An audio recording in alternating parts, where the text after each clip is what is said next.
नमस्कार दर्शकगण, एक बेर फेर से मैथिली किचन में अहाँ सबके हार्दिक अभिनंदन अछि।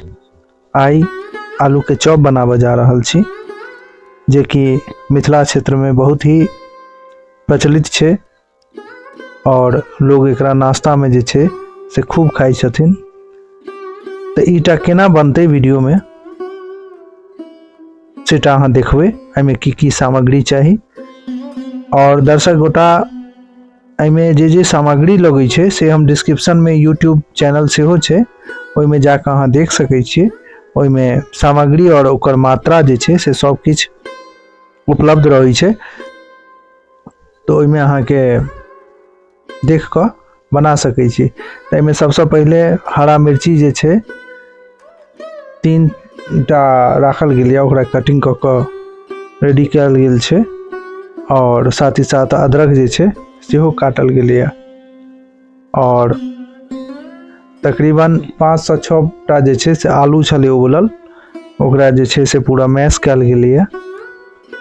देख रहल छी जे कोन तरीका से जे छे से एकरा मैश कयल जा रहल छे। ओकर बाद जे छे से एमे जते जे सामग्री छे जेना कि मिर्च भेले, अदरक भेले,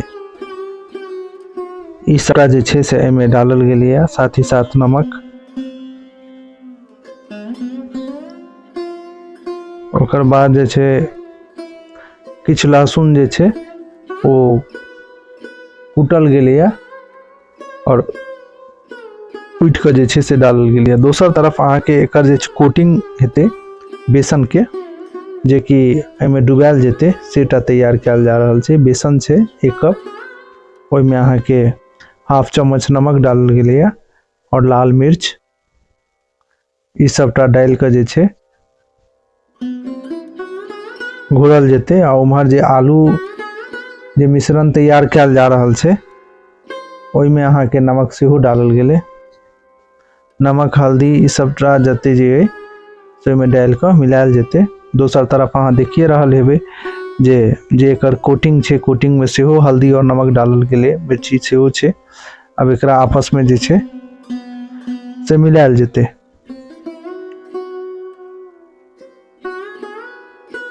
देखियो कोटिंग अब तैयार भ गेल छे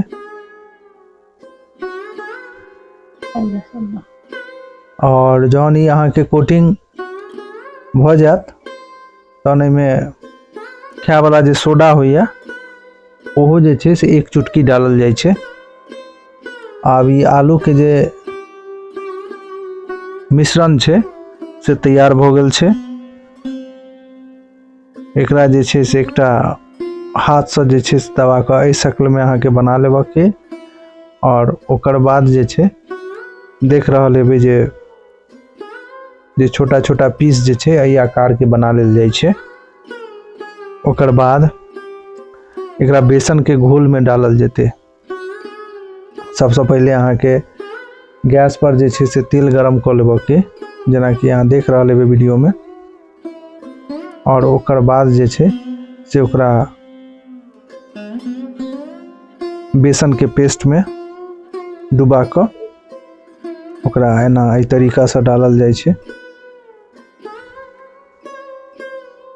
यहाँ चाहे तो हाथों से डाल सके छी। अब देखियो जे आलू चॉप छे ओकर दोस एक तरफ तो भए गेले, दूसरो तरफ जे छे से पूरा फूल गेल छे, स्पंजी भ गेले, जे कि खाय में जे छे से बहुत बढ़िया लागे छे। एकरा अहाँ सॉस के साथ सेहो खा सके छी, टोमेटो सॉस के साथ,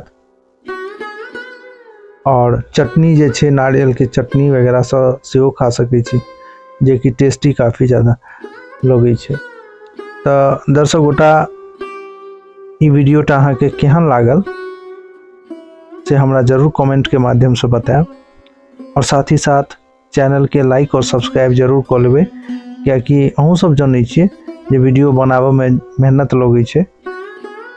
तो एकरा जे छे से अगला जरूर लाइक और सब्सक्राइब कर लेबे चैनल के।